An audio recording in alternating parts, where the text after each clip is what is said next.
જૂનાગઢના ભેસાણની senior civil court ખાતે આજે એક લોક અદાલતનું આયોજન કરાયું. જૂનાગઢના ભેસાણની સિનિયર સિવિલ કોર્ટ ખાતે આજે એક લોક અદાલતનું આયોજન કરવામાં આવ્યું. જૂનાગઢના ભેસાણની સિનિયર સિવિલ કોર્ટ ખાતે એક લોક અદાલતનું આયોજન કરવામાં આવ્યું, જેનું ખાસ હેતુ એ હોય કે જેમાં SBI બેંકના લોન કેસના અરજદારો અને PGVCLના અરજદારોએ નોટિસ આપી સમાધાન માટે બોલાવવામાં આવે છે અને જેવા કેસ હોય તેઓ નિયમ મુજબ વ્યાજ માફી આપવામાં આવે છે અને લોનની હપ્તા સિસ્ટમ પણ કરી આપવામાં આવે છે, જેમાં અરજદારોનું ઘણો લાભ થયા છે. જેમાં લોક અદાલતમાં કુલ 161 કેસ નિકાલ કરવામાં આવ્યો હતો, જેમાં લિટિગેશનના 46 કેસ અને પ્રી લિટિગેશનના 115 કેસને મળી 161 કેસનો નિકાલ કરવામાં આવ્યો હતો. આ તકે લોક અદાલતના અધ્યક્ષ સિનિયર સિવિલ કોર્ટના જજ શ્રી જૈન મહેતા સાહેબના હસ્તે દીપ પ્રાગટ્ય કરી લોક અદાલતની શરૂ કરવામાં આવી હતી. તકે ભેસાણ તાલુકાના તમામ SBIના મેનેજરો તેમજ ભેસાણ PGVCLના અધિકારીઓ હાજર રહી કાર્યક્રમને સફળ બનાવ્યો, જેમાં મોટી સંખ્યામાં અરજદારો આવ્યા હતા અને 161 કેસનો નિકાલ કરવામાં આવ્યો. Bureau report Kasam Hothi, Bhesan.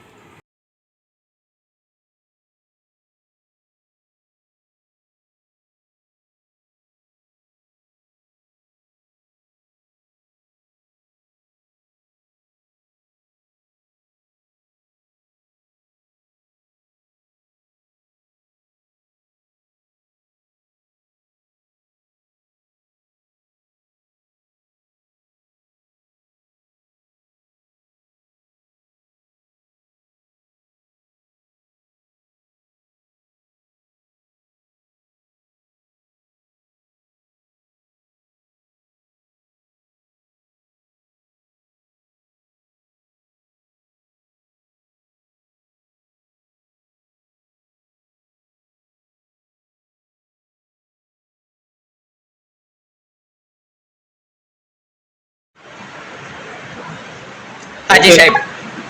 આજરોજ 22 જૂન 2024ના રોજ ભેસાણ તાલુકા ડિસ્ટ્રિક્ટ જુનાગઢ ખાતે લોક અદાલતનું આયોજન થઈ રહ્યું છે અને એમાં રેગ્યુલર પેન્ડિંગ કેસો તથા પ્રી લિટિગેશનના કેસો, જેમાં SBI તથા PGVCL કંપનીના કેસો જે પ્રી લિટિગેશનમાં મૂક્યા છે એમાં સતત સમાધાન થાય એવા પ્રયત્નો કરી અને લોક અદાલત માટેની કામગીરી સફળ બનાવવા માટેનો એક ભાગરૂપે આજે નાલસાની ગાઈડલાઇન મુજબ લોક અદાલતનું આયોજન થઈ રહ્યું છે.